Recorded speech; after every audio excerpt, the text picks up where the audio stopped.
Hello everyone, welcome back to another episode of our Tales from Tech Support.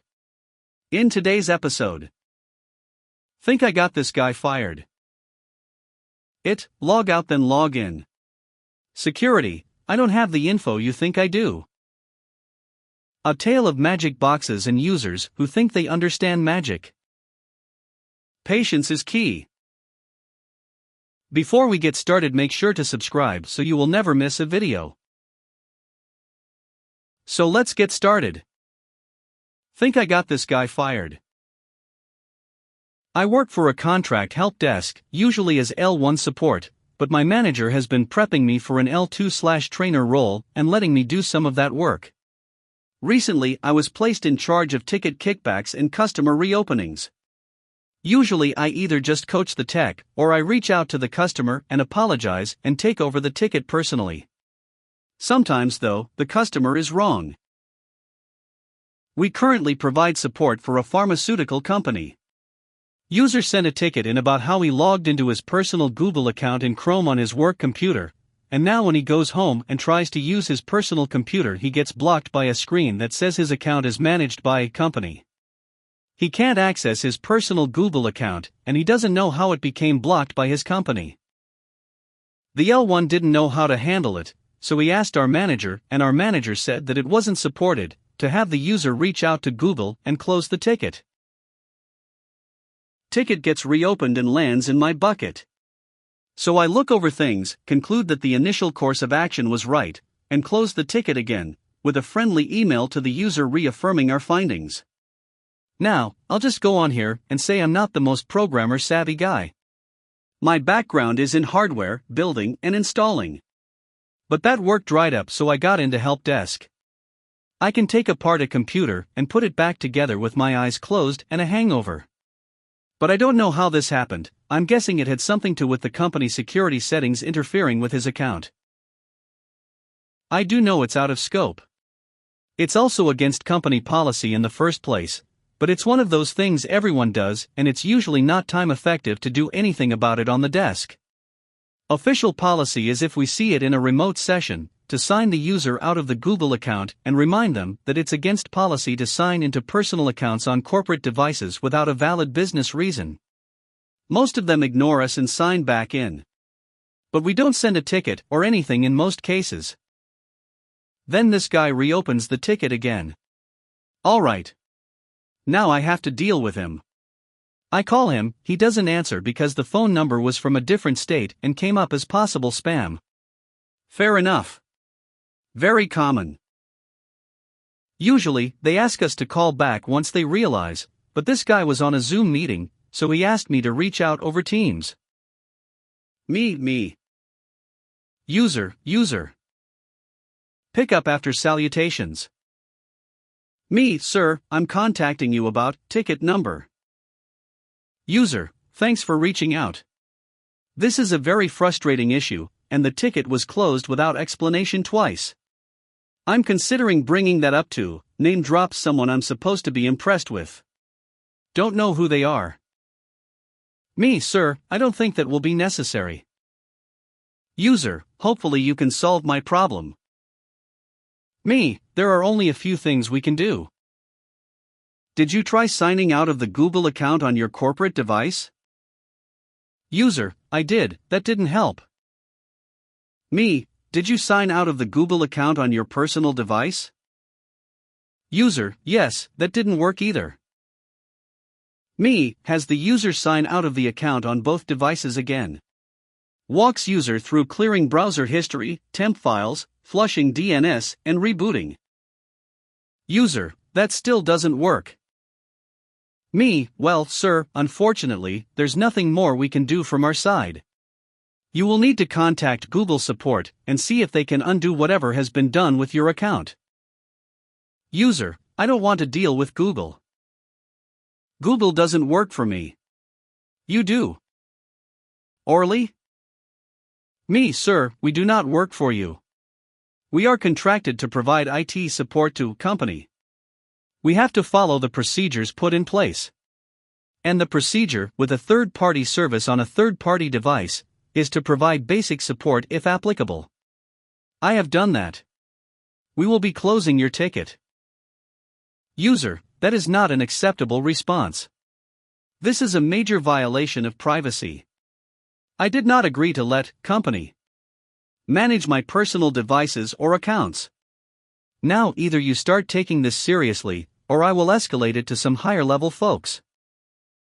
I'm paraphrasing most of this from memory, but unacceptable response and higher level folks are direct quotes.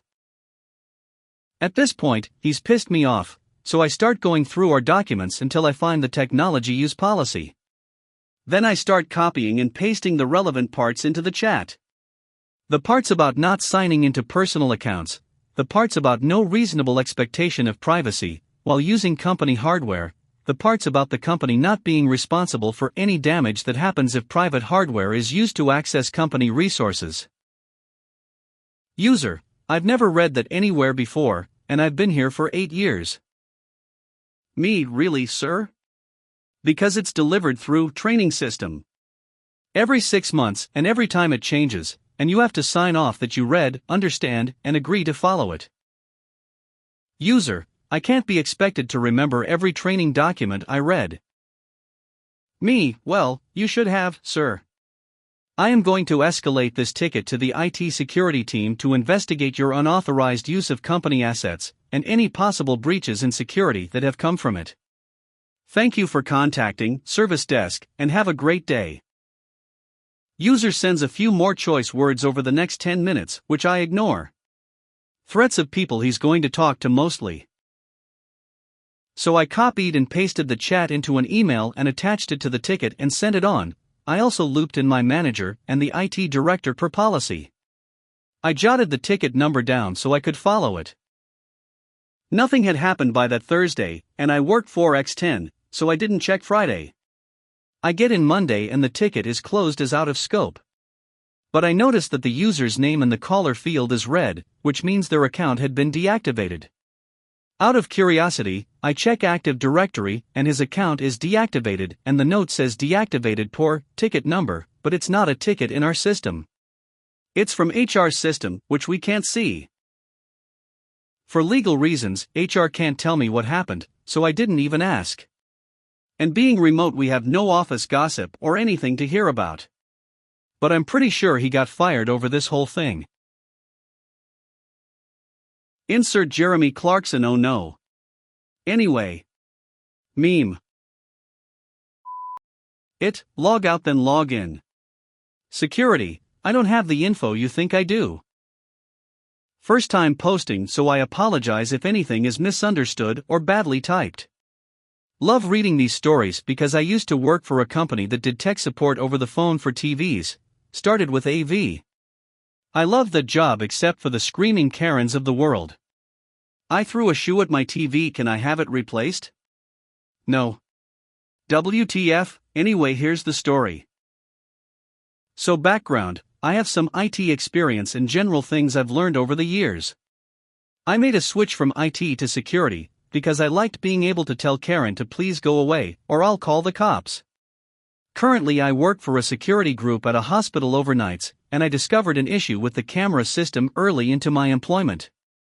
Old manager either did not care, or did not understand enough to care. After almost a year I was promoted because old manager left, someone filled his spot, and I filled theirs. I took it upon myself to learn as much as I can about our camera systems. I was able to discover that we, security, don't have much control over the cameras because we are contracts and not essential. Now granted, I know if your world feels/seems safe you don't worry about security, but as far as security goes we need to be able to see what goes on around the place. I was able to make some things easier by changing the amount of cameras we can watch on 2 screens from 16 on 2 monitors, 32 in total, to 36 on 2 monitors, 72 in total. Gradual of course, so no one was angry by the amount of change. Sorry about the long background. Just annoyed about how long it took to get this issue fixed. So the issue is this: on one monitor we have the ability to set up camera profiles that include cameras from multiple servers. On the other monitor we have only one server to choose from for camera profile setup. After I was promoted, I decided that I was going to fix this issue and allow the second monitor to be able to see the other camera options. It would simplify camera profile options and clean up the monitors from needing to jump from one monitor to the other to see if someone is walking down a hallway or not. So I submit a ticket and try to write as well as I can because I believe I don't know the system well enough to say, hey, fix this, computer jargon now. Apparently I may have oversimplified or not made the issue clear, because I get an email back, 2 months later, that I need to log out and log back in using our security credentials. Seems pretty straightforward, right? I tried a ton of troubleshooting. The system auto-logins to the camera system, so I couldn't simply do a forgot password reset. My boss says he doesn't know about any default security logins. I looked for default logins, none. I tried different people's logins, nothing. I found different server ID logins, didn't work. I did all this with the permission of my boss. I spoke with my boss, and he said to speak the head security guy for the hospital. So I shoot him an email asking for details about the program so I can fix the monitors. He sent back an email saying step by step how to log out and log back in, with pictures. No, he didn't tell me what the login was. I asked him, and he referred me back to IT. So I send another ticket. 2 weeks later, nothing. I try again. Nothing. I talked to my boss and his boss because they would also like to see this issue corrected. Neither are tech savvy, and would rather I handle it. I ask if it would be okay if I escalate the issue to the head of IT, they say yes. So I do, and I try to spell out everything, what monitor ID is using what server, what computer logins I've tried, what one monitor is able to do, and what the other can't. Guess what? Another email about how to log in and log out. I'm getting furious because I feel like I'm getting the runaround. So one morning at the end of my shift, instead of emailing them, I call. I was hoping to speak to someone, but I got an after-hours voicemail. I had tried this in the past, but was sent another email. I state that I am the third shift supervisor, and have tech support training, and am tired of being tried like I don't know how to log into a program. I say that either one of two things is going to happen. They are either going to come down and look at this, or I am going up there to get them. More or less, I was sleepy and angry about being told to log out and in. At 10 minutes before the end of my shift, I get a call on the security phone with someone from IT saying he is sorry that we have had this issue for so long, and he is here to help. I explain everything again, but this time he remotes in and see exactly what I'm talking about. Security didn't have admin access, so a lot of the stuff he pulled up I wouldn't have been able to see. Turned out that the security profile for that computer was set up incorrectly. Whoever set up the program at the start only allowed the program to see one server and nothing else. So what did he do? He found out the credentials for the other monitor and logged into the other monitor with those. He set it up too so that when the computers are forced restart it would use the new logins, and not the old, repeating this issue. I thanked him so much for finally fixing the issue and said that while logging out, and in was the fix, I wouldn't have been able to do anything like what he did. He laughed and tried to recruit me to IT. I got out of tech support because I got yelled at too much by people who broke their own stuff, so I declined and again thanked him. All in all, this took almost 4 months to get fixed. Sorry for the rant. I've ever been able to tell one other person that understood my frustration. A tale of magic boxes and users who think they understand magic. Background. I used to work for a small company that only made magic boxes. These magic boxes were essentially adapters that took whatever weird interface your machines needed, RS-232, RS-485, RS-422, GPIB, various Ethernet standards, printer port, CAN bus, SPI, USB, current loop, 3.5mm audio jack. I wish I was kidding about that one and anything else ever spotted on an outdated piece of industrial equipment, and converts it to a proprietary standard that works a surprising amount like Ethernet with a proprietary connector. Don't tell anyone. You would then connect all your machines to a switch we sold you, and your internal network to that. The switch didn't connect the machine network to your company network, rather the entire machine network showed up as one device on your network and the switch would act as a sort of firewall, only accepting command from a registered workstation. Usually this would all just work, except for some very weird setups. When I started, we were a small company selling to local customers, until some company that sold entire factory solutions and retrofitting decided every one of their installations would include some of our magic boxes. The customer calling today was a redirect from said solutions company. SA, smartass, customer's internal techie. Me, technician and tech support. SE, software engineer, the genius that put the magic in magic boxes. Me, thank you for calling. This is Magic Box Company. How can I help you? SA, your piece of sh*TGPIB interface isn't cooperating again, solutions company said to call you guys. This was fairly common, GPIB often had loose or oxidized connectors. Me, have you tried reseating all cables going to the box? SA, yes of course, I'm not an idiot, I know this stuff. Me, are the PWR and host lights on or blinking? SA, of course the power light is on and the host light is blinking, just like it has been for months. Me, sir, that's not possible, our boxes only work when the host light is on, indicating it has network. SA, you're wrong, it has been working since we installed it, only the GPIB often fails. Me, increasingly confused. Okay, well, can you hook up the tester you should have gotten with the system between the network and the GPIB box, try to send a command to it and tell me what it says. SA, I already did that, it keeps saying code 44A. Now I'm really confused, but at least we're getting somewhere. Code 44A meant valid packet, incompatible header format. If their switch configuration was non-standard, we could have made a mistake somewhere. Time to look up the firmware we flashed onto that thing. Me, right, can you give me the serial number of the GPIB box and the common switch? SA, the serial number of the GPIB box is 1234567 and the switch is AppDef. This concerned me because while the box number was valid and indeed sold to that customer, the switch number was supposed to be in our inventory because someone RMA'd it. After confirming the number again and sending a guy out to the warehouse to confirm we in fact still had it, I got back to SA. Me, SA, I have that switch sitting on my desk, it can't be in your factory. SA, oh yeah, I decided we didn't need the switch and just returned it. Me, screaming internally, well sir, that would be your issue, the adapter is not hooked up to a switch. SA, no, it was working fine for months without. I just crimped an RJ45 connector on your cable and connected it to our own switch. Me, screaming externally, you did what?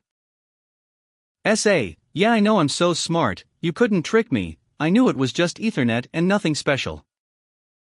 Me, it's on a separate network than the rest of the building, right? Right.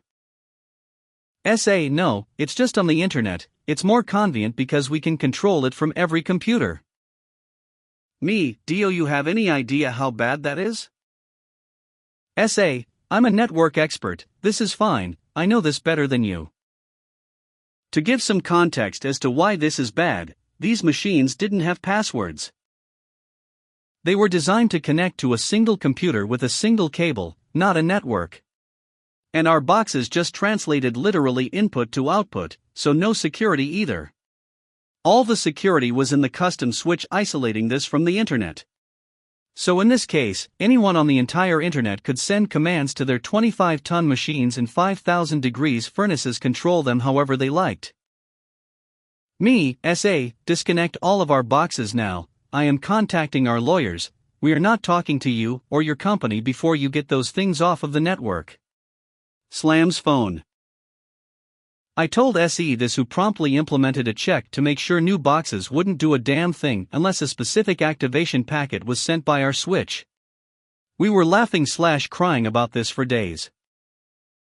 Eventually we got their installation fixed, but by the time we got there SA had been let go. Judging BYT the amount of contractors on site, including a lot from Solutions Company, he screwed up the system in various other ways as well. Patience is key. Hello again, fellow techs and helpdesk survivors. Here is a tale about how I found out I was taking my ability for basic smartphone usage for granted, and do not look forward to when I can't figure out how to think left for my neural interface. Cast. Me. Older sales rep, OSR. Sales wife, SW. It was a Monday of Monday proportions. All of my calls were taking too long and most of my sales reps were rude and impatient. My shift is done at 4:30 and it had just hit 4 o'clock. The phone has been quiet for about 10 minutes and things were looking good. The sudden chiming of my VoIP pulls me out of my stupor and immediately pulls me back into the annoyance of the day. Me, company help desk, this is Absinthe. OSR, oh hi there, this is OSR, and I was working with Pat earlier today. We never did get it working. While going through the verification process, I found out that 1. He meant Todd. 2. It was his multi-factor authentication app on his phone. 3. User doesn't know how to install apps, used call me function as workaround, resolved. Well crap. Me, OSR, do you have an iPhone or Android? OSR, I have the newest iPhone, figured I needed the best to get the best results. Me, alrighty, we're going to go to the App Store. OSR, the what? Me, the App Store, it's where you download apps for your phone? OSR, what's that look like? Me, it will be a square, probably blue and white with the words App Store on it. After about 10 minutes we got to the App Store. Unfortunately, I am not versed in newer Apple products, and have no idea what the layout is. I went with my Android instincts and assumed the search function was in the top right, or was just a search bar indicated by a magnifying glass. Eventually I got him to see the magnifying glass in the bottom right. Me, yes. Perfect, okay, tap on the magnifying glass and type in MFA app. OSR, I don't see anywhere to type. Me, when you tap on the search it should bring it up. OSR, I really don't wait, I found it. Damn, lost it. While keeping myself from just ending it there I throw a Hail Mary. Me, OSR, is there anyone else in the house that can help you? OSR, my wife, SW. SW. Help desk wants to talk to you what? Eventually SW is on the phone. SW, hi honey, what do you need? Me, hi SW, this is Absinthe, and I'm hoping the phone in your hand is at the App Store. SW, it is. Me, wonderful. Do you see the magnifying glass in the bottom right? Perfect, can you tap on that and type in MFA app please? SW, sure dearie, just spell it out for me. Me, M as in Mike, F as in Foxtrot, A as in Alpha, A as in Alpha, P as in Papa, P as in Papa. SW, slow down honey. So I have P as in Pike. An agonizing 15 minutes of feeding SW letter after letter eventually gives fruit, and the app is installed. The activation actually went smooth. Me, I'm sending you a text, just tap on the link and hit open with app. SW, I see some numbers, is that bad? Me, with voice rising in excitement as I see the end of the tunnel. No, that means it's activated, we're on the right track. Okay SW, I'm going to send a push to the device. Since you're in the app you'll see a green button appear. I send the push and nothing happens. Me, SW, did you see the green approval button? SW, no hon, I didn't. Me, did you feel the phone buzz in your hand? SW, I think so. Me, okay, I'm going to send the push again. When you feel the phone buzz, look at it. You'll see a green approval button. Push. Do you feel the phone buzzing? SW, yes, I do. Me, look at the phone, do you see a pop-up that say dash? SW, login validation request. Do I hit approve? Me, yes, hit it. I watch as the VPN logs in successfully, and I feel all the tension that has been building in my heart release all at once. I take a calming breath. Me, alright SW, I need you to being OSR back in so I can train him on the same thing. I can feel the tension rising again as he takes the phone, and I log him out of the VPN to do it again. Me, alright OSR, this is how it's going to work. For 5 minutes I explain what's going to happen, why it's going to happen, how it's going to happen, why he needs to happen, when it's going to happen, and how he's going to do it in the future.